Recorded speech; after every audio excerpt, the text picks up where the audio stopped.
The U.S. daily COVID-19 death toll is now the lowest it has been in over a year, but you wouldn't know it by listening to the Fauci-ite fear-mongers. So when exactly do these feckless bureaucrats expect to let us return to normal? Friends, it's time for Hold the Line.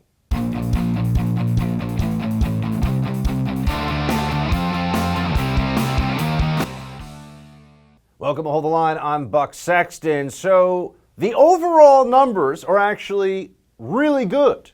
If you look nationally at deaths from COVID, look at hospitalizations, they're trending in exactly the direction we want them to. There have been some places, notably New York where I am, where they've had short-term spikes in cases, but that hasn't translated into large numbers of increased hospitalizations nationally or large number of casualties from the virus.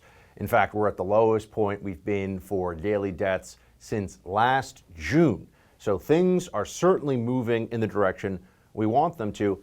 And now's the time, not in 3 months, not in 6 months, to ask, okay, when are things at the place where we can finally say enough's enough and we're actually going to get our lives back? That means no more mask mandates anywhere. That means no more social distancing requirements. Now, they can argue and say, hold on, no, we're not there yet, right? That we can't do this. And of course, they're going to say that. All right, if we're going to have that conversation, and we should, I'm willing to hear them out on it, but we should all then ask, when does all this stuff stop? What are the numbers? You're saying it's based on data. You're saying it's based on the science. What does it look like? If they say something like 100% of the country's vaccinated, that's insane. That's probably never going to happen. So we need to start to force their hand, because you'll notice they keep saying just a little bit longer, just a little bit longer. Let's remember that it was just over a year ago that they told us we needed to lock down for 2 weeks, and then it was 2 more, and 2 more, and 2 more, and lockdowns extended on and off for a year.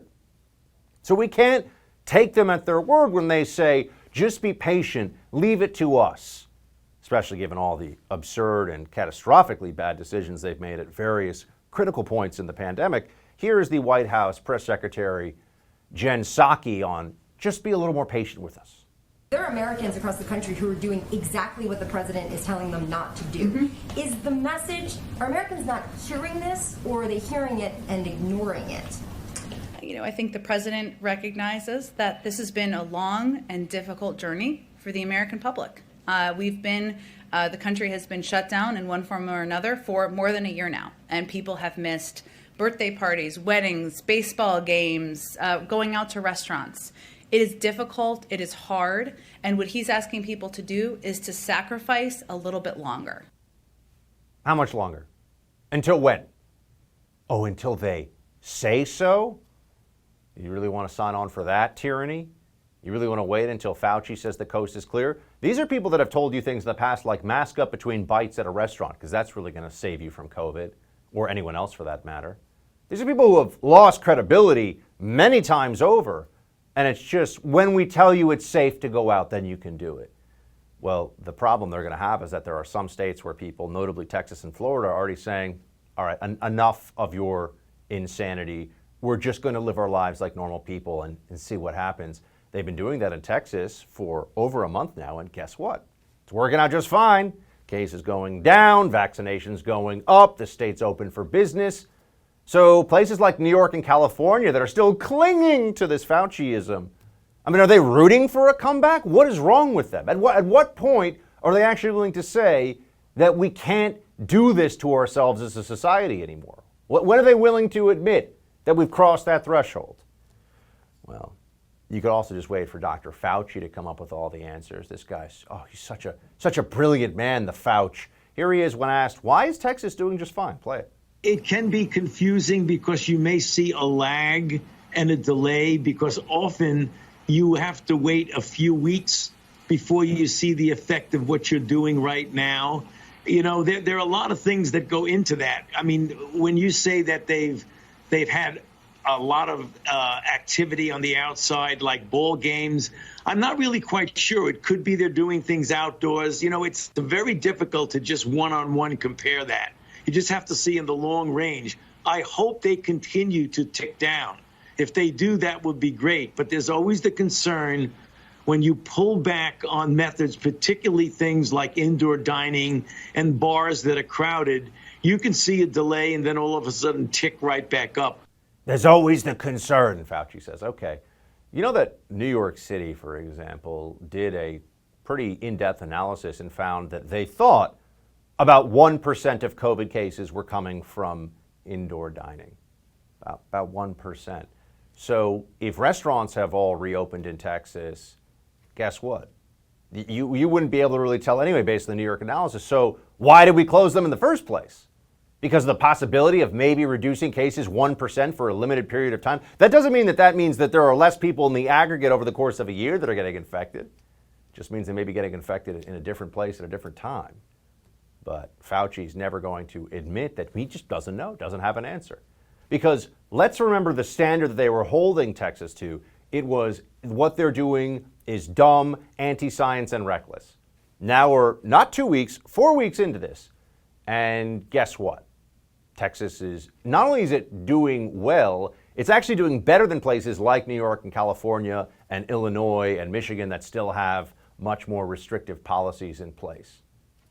So what are they getting from those more restrictive policies? They've had spikes in some of those states like New York. Do they have any answers about this? No.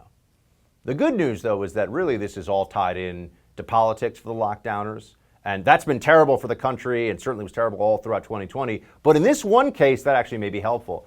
Because if vaccine passports, I can assure you, were only an issue for MAGA hat-wearing, Trump-supporting Republicans, Democrats, the Biden administration, they would mandate it in every way. They would lock people up for not having the proper vaccine passport if they had to. Whatever, doesn't matter. Whatever tyranny that's necessary. They'd say, it's to keep you safe. But the problem the Democrats have with this is that a lot of vaccine hesitancy is among members of the minority community, and those often, and certainly a strong majority, tend to be Biden voters. So they don't want to slap everyone in the face that has vaccine hesitancy by making vaccine passports a national mandate, because there'll be actual Democrats. There'll be a lot of minority Democrats in particular who suffer as a result of that. So they're saying, well, we, the federal government, won't do it, but it's complicated because that doesn't mean they're not in favor of it from the private sector. Here is Fauci, a little tyrant, on vaccine passports not coming from the feds. I doubt that the federal government will be the main mover of a vaccine passport concept. They may be involved in making sure things are done fairly and equitably, but I doubt if the federal government is going to be the leading element of that. I do believe that there will be individual entities that will do that. There may be theaters that say you don't get in unless you have proof of vaccination. There may be colleges or other educational institutions that do that. I'm not saying they should or that they would, but I'm saying you could foresee how an independent entity might say, well, we can't be dealing with you unless we know you're vaccinated, but it's not going to be mandated from the federal government. Shouldn't people that are vaccinated not worry? Isn't that the way we should be able to think about this? They should have their anxiety dialed way down.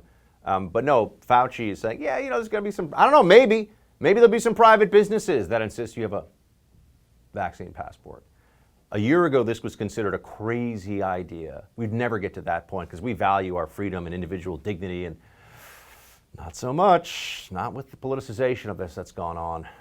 Anyway, we'll have an actual MD, which I am not, joining us here in a second to talk about this. Dr. David Samadi. He's going to take a closer look at Texas's, not surprising to me, success story following its relaxation of COVID restrictions. Stay with us for that. This must end. It is now time to open Texas 100%. Effective next Wednesday, all businesses of any type are allowed to open 100%. Also, I am ending the statewide mask mandate.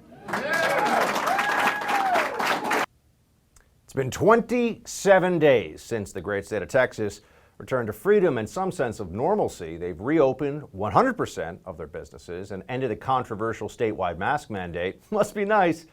But remember when mainstream media and leftist Fauci lovers out there had a meltdown over Governor Abbott's decision to reopen, saying he was putting Texans in danger? And President Biden called the move Neanderthal thinking. Well, turns out, when you look at these numbers, there's a plot twist. New cases of COVID-19 in Texas are down 30.5% since the state reopened on March 10th. And now look at that. The number of COVID hospital patients is down 37.1% since that reopening. Texas didn't, quote, follow the science, end quote. They reopened, ditched the masks, and they're thriving, at least the mask mandate. So why aren't more states following suit? Here to discuss, Dr. David Samadi, author of The Ultimate Manual. Dr. Samadi, good to see you. Good to be with you. Thank you. Any surprise to you that Texas has gotten rid of some of these lockdown situations, some of the mandates, and cases are still just plummeting? Well, those graphs that you just showed are really, really important. And it just tells you, if you were going to start running an experiment, you have New York, New Jersey, and many different states that have been on lockdown and then continues closing the restaurants, the economy, versus places like Florida or Texas as a control group for that experiment. You realize that there's no need for any of the things that we did. All these mask mandates and lockdowns, it actually increased the number of hospitalization. It increased more death and more issues. These states like Texas that you showed, they're building herd immunity. They're building more defense against this virus. And they were able to save their economy and prevent a lot of casualties, secondary complications, all this anxiety and death and loss of their economy, etc. So I think that model is a much better model. We're finding out that they're doing really well, and I wish our state of New York and New Jersey and other places will follow the same lead. It's working very well for them, and they're very lucky. Now, Dr. Fauci, Dr. Samadi, was asked about what's happened in Texas. We have the numbers, we have the data, it's quite clear. So people want to know what's the explanation for this, especially considering Governor Newsom, for example, of California, said of Governor Abbott in Texas's decision that it was reckless. Fauci said that this would lead to a surge, that this is not the time to do this, it's wrong. That was then. We have the data now. Here's Fauci's explanation of how we got to this place. Play it. It can be confusing because you may see a lag and a delay because often you have to wait a few weeks before you see the effect of what you're doing right now. I'm not really quite sure. It could be they're doing things outdoors. You know, it's very difficult to just one-on-one compare that. You just have to see in the long range. We've been fooled before by situations where people begin to open up, nothing happens, and then all of a sudden, several weeks later, things start exploding on you. So we got to be careful we don't prematurely judge that. To me, it just sounds like babble. I mean, there's many different versions of a really non-explanation for what's happened here coming from Dr. Fauci. What's true and what's not here, Doc? Well, Dr. Fauci is an infectious disease physician. You're not going to hear from him not to wear a mask. You're not going to hear from him like, the game is over, COVID is ended, and you can go out and have a normal life. So, you don't wait for that to come. But, what basically he's saying is that he doesn't really know why Texas is doing so well. We don't need to wait as to why. The reason is because people already have built antibodies. This is not the same COVID from like a year ago where we didn't have any treatment. We didn't know who he was affecting. Remember, 99% of people recover from this. Go back to the same statistics that we had a year ago. Majority of the people do very, very well. Again, if you're over 65, you have cardiac issues, you have high blood pressure, diabetes, obesity, you got to be careful. But then guess what? They got vaccinated. They have antibodies. They have protections. They have T-cell immunity, and they have their protection. So I think the worst part is behind us. I think that, he needs to look at the data. He needs to really give good information to public and boost the self-confidence of this country so we can go back to our normalcy. You cannot be in mask for the rest of your life. I worry, Doc, that that's what we're heading toward here, that they'll say, well, maybe we'll relieve some of the mask mandate for some period of time, but it'll always be lingering in the background, maybe even to prevent flu season or to prevent flu and COVID season this coming wintertime. There'll be the reintroduction of mass masking as a policy. And to that end, I want to ask you, because I'm amazed here in New York City how many people I see walking alone outdoors with masks on. I even see people driving in cars alone with the windows down, not that that matters, with masks on. Why won't Fauci come out and say it's actually not necessary to wear masks if you are alone or if you're outdoors and you're not in very close proximity having, a long conversation with somebody? Why can't he say it? I mean, is there science that I'm missing here? Is there some data set that shows that outdoor mask wearing is necessary because there's a really substantial transmission risk? Not at all. In fact, you and I have spoken about this even like 6 months ago.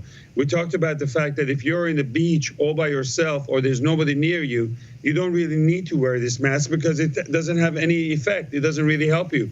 I have seen the same type of people in the car, closed windows, all by themselves wearing the mask, and it doesn't make much of a sense. So I completely agree with you. And I think either this is becoming a habit for people, which should not be, or it doesn't make any sense. And I think he should come out and really tell exactly the facts so people know exactly what they're doing. These masks are not helpful when you're by yourself or out in the breeze when there's a nice wind and great weather out there. With summer coming up, I think this is the hard part of it, and the worst part of it is behind us. And a lot of good news will come in the next few weeks to months. Do you think, Doc, that there'll be more MDs like yourself who as a much larger percentage of the country is now vaccinated, the cases are going down, they'll be willing to come out and say, enough is enough, we actually have to let people go back and live their lives now? Or is there still too much fear, you think, within the medical profession for people to speak out?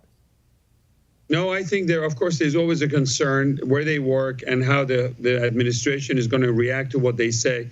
But more and more doctors are really understanding that that this is a manageable disease. Majority of the people do very well. We have medical treatment, we have vaccines, and they are very much optimistic like myself.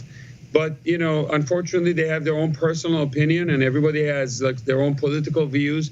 But you have to put that aside. When you talk to them privately, they realize that, we are heading the right way and we're leading the world in the vaccinations. We have great technology. We have great vaccines.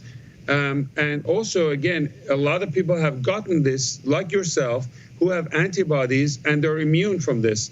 So I think we're turning the corner. I think there's no room for panic and all these fear. I've just got to ask, Doc, before we let you go also, I mean, so you pointed out, I've recently had COVID. I've now recovered. I'm now negative on the test. I'm all good to go.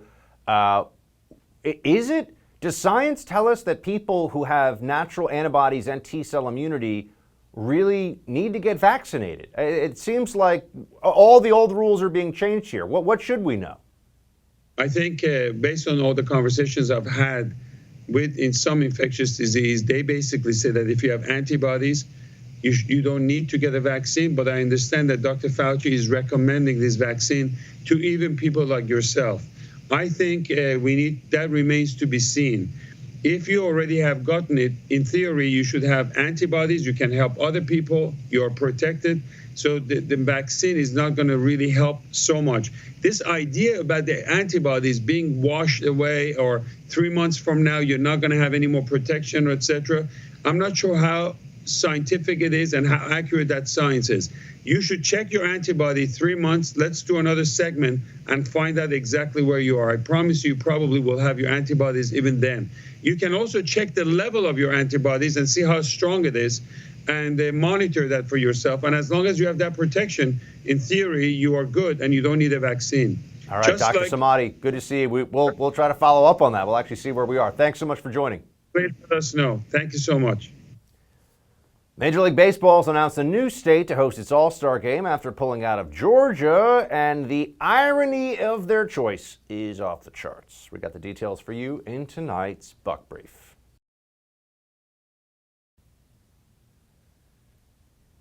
Major League Baseball has announced a new venue for its All-Star game after its decision to ditch the state of Georgia over new voting laws there, new voting law SB 202.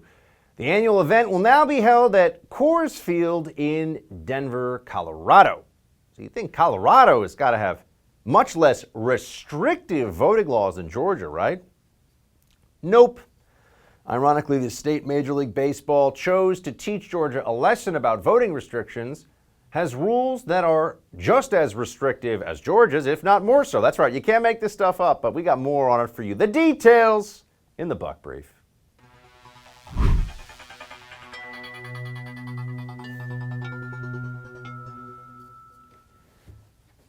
Jim Crow on steroids is what Joe Biden called SB 202, the new law in Georgia that says things like if you're going to have voter ID for in-person voting, you should probably have it for people that are voting absentee, and you probably shouldn't just send out ballots to anyone as though they're not, even if they haven't asked to be absentee voters, because you have live ballots that are floating around now. These are some very basic ideas here.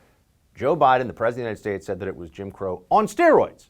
So he's telling you that it's worse than the history of legal racism that went on after the Civil War, particularly in the American South, not entirely and only in the American South, but particularly in the American South, that involved segregated schools and water fountains and all kinds of the most evil and racist laws in our country's history.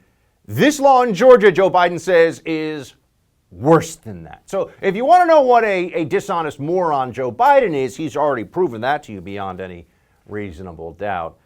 But now you have all these woke corporations that have weighed in on this as well, and they've put a lot of pressure on Georgia to do something about this. Georgia, of course, is... Now, when I say Georgia, we're talking about Republicans in Georgia. This is not a both sides issue. And they're punishing the state. It's going to cost about $100 million of lost revenue for when Major League Baseball now has pulled the All-Star game from Atlanta. Keep in mind, Atlanta is a majority black city in a state, it's the largest city in a state that just went for 2 Democrat senators and a Democrat for president in Joe Biden.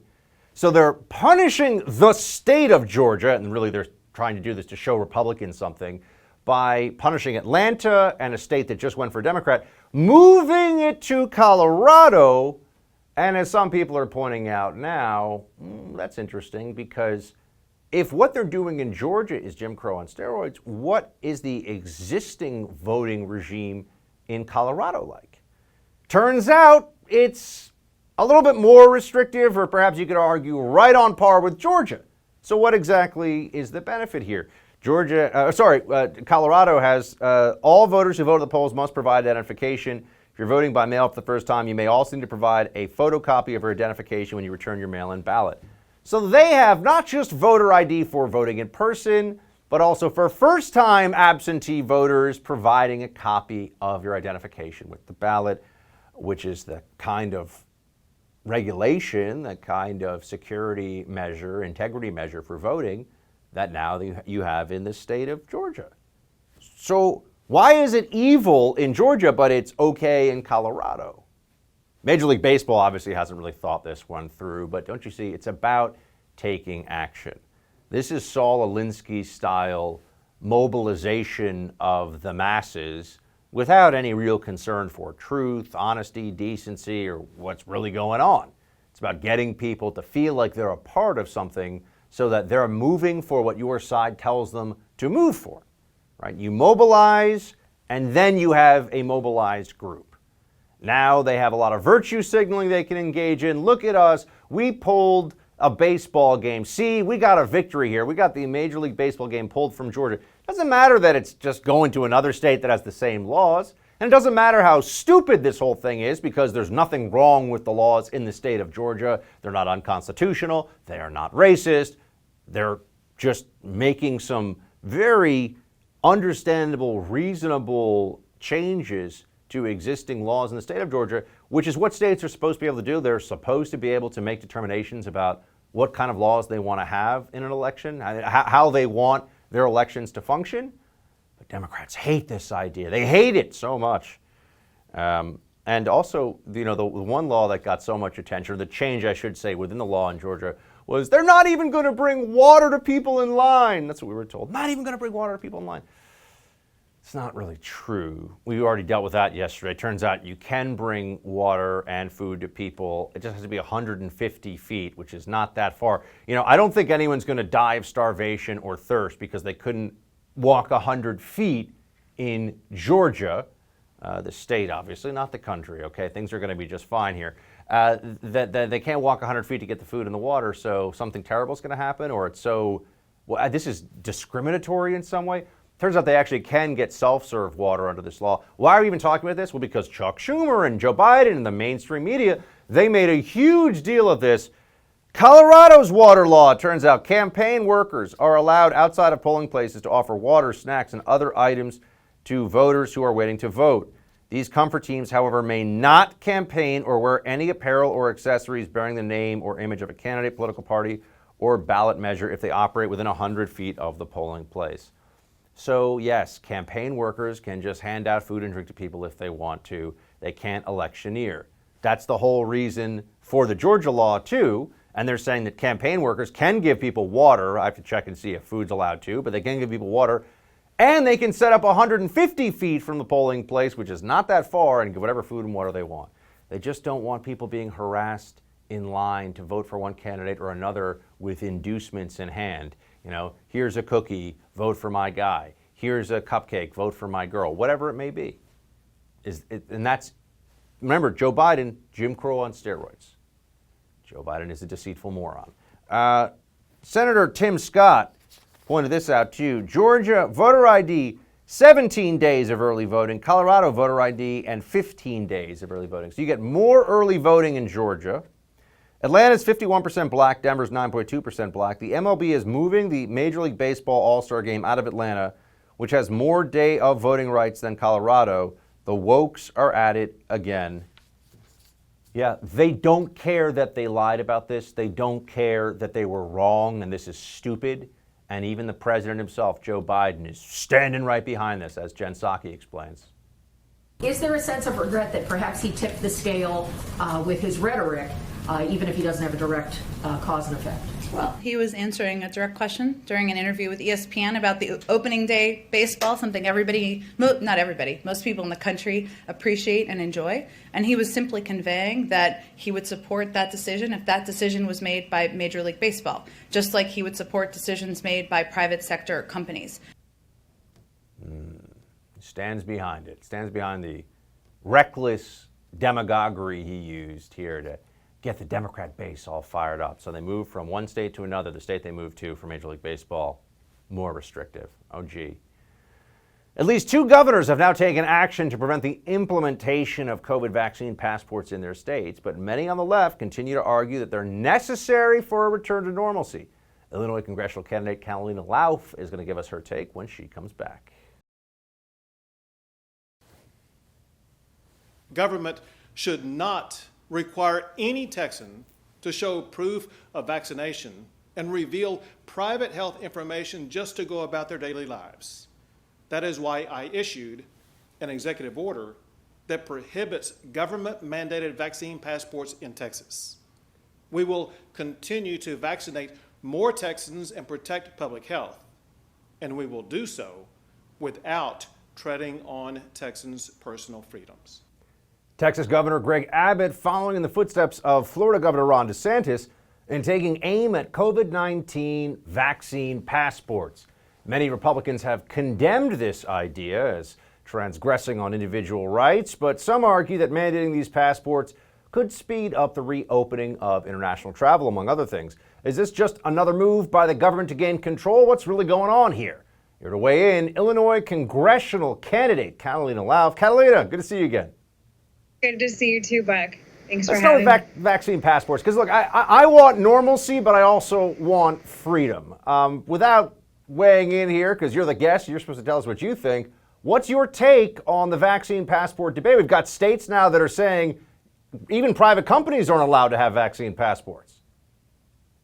every Republican member of Congress, every Republican senator, every Republican governor should be vehemently fighting this. This is a gross infringement on individual liberty, healthcare, privacy, you name it. It's Orwellian, in fact. And I'm really proud to see Governors DeSantis and Abbott taking the charge on this. You know, coming from a state like Illinois with Governor J.B. Pritzker, who has shown nothing but tyrannical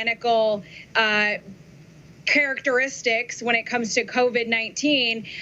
It's really great to see Republican states fighting this and hope that it doesn't come to Democrat states or federally on top of that. It's a gross infringement. And it's sad that this is even being brought up. The fact that this is even a possibility is incredibly concerning to free people. You know, I remember about a year ago, people would start to whisper about the possibility of vaccine passports down the line. We were told by some of the more concerned voices that we might be masking up for, I don't know, another year max. Now people are saying we're going to mask up till the end of this year. You have to mask up after you get the vaccine.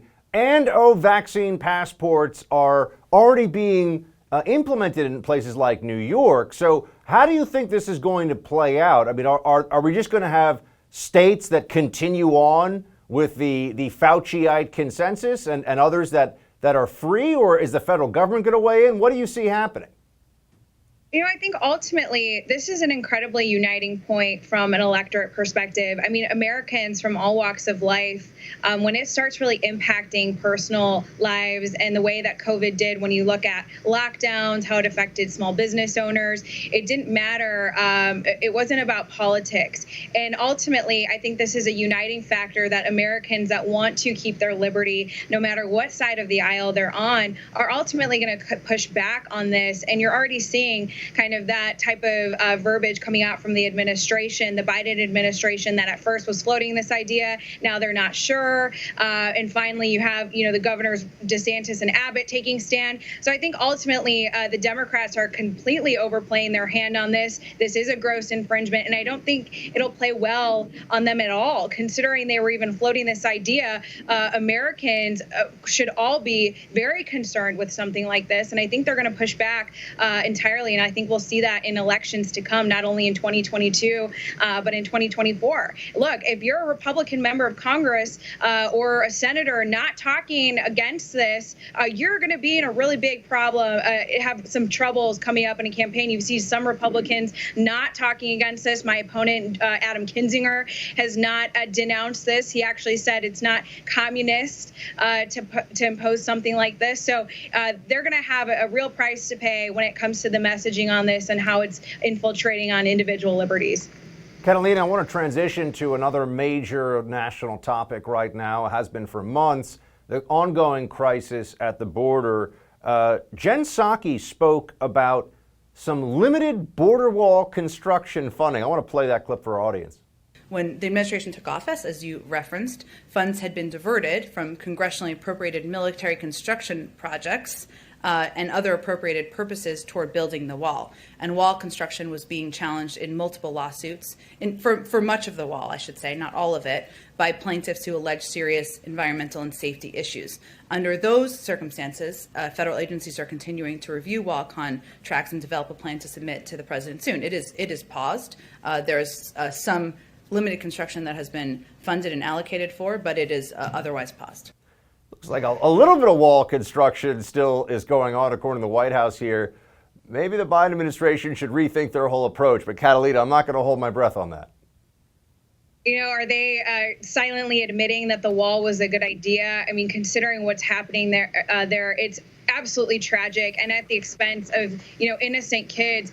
This has become a business to drug traffickers, sex traffickers, labor traffickers. I read recently where in just February alone, the trafficking business was at $400 million. And I call it a business because that's exactly what it is. When you have this lawlessness and when you are not enforcing law and order at a place like the border, well, then, of course, these criminals are going to say, well, if this isn't being enforced, then this allows an opportunity, and they are being incentivized because of the Biden administration administration. Under the Trump administration, the policies actually worked, and you weren't seeing a crisis like this. And it's absolutely sad that it's come to this point. But the Biden administration made a clear political decision on this, and they are the only ones that can solve it currently. So why don't they come up with something that actually is going to work and crack down on what's going on in the border? It's awful. It is an awful problem that's happening right now, Buck. You mentioned the border crisis and the humanitarian situation there. There are also security concerns that are in the background of all of this as well. Recently, it came out that two Yemeni men, two guys from Yemen, were arrested crossing over at our southern border, and they are on the FBI's terror watch list. These are clearly military-aged males from Yemen crossing our southern border. So for anybody who thinks that this is just an issue of Central American family units or unaccompanied minors, Catalina, it seems that we've got proof, as if we needed more of it, that there's also a security risk to having Border Patrol and Immigrations and Customs Enforcement spread so thin right now.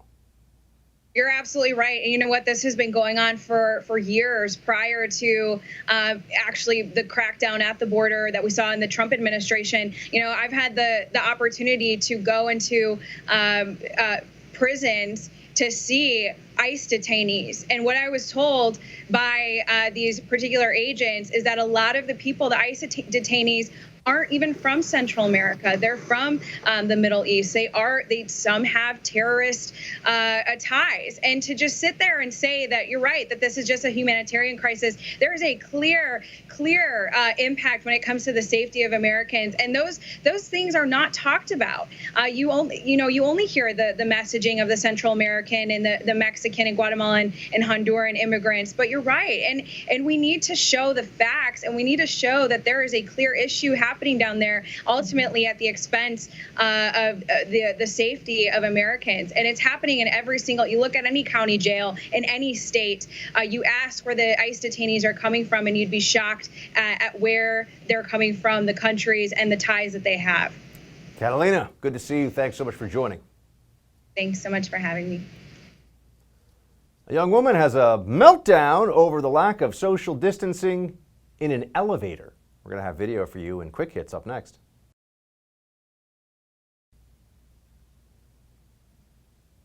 A meltdown over social distancing on an elevator, and a BLM activist promises that cities will burn if they don't get the desired outcome in the trial of Derek Chauvin. We've got those stories in Quick Hits. Let's get to it. First off, social distancing. This is a fancy way of saying avoid contact with other human beings. I mean, they give it a scientific sounding phrase, but social distancing just means avoid people, like stay away from people, which we've all known for sick people, right? If you have the flu or you have a bad cold, you stay away from people. But this is for everybody. But it's not really possible. It's not really enforceable. And yet there are still all these different things like, here's where your feet go in the elevator. We have that all over New York. Or in parks, they'll put little circles. Here's where you are out in the grass. Here's your circle for where you can sit. Well, some people have taken this a little too much to heart. The absurdity of it is lost on them, and things like this happen.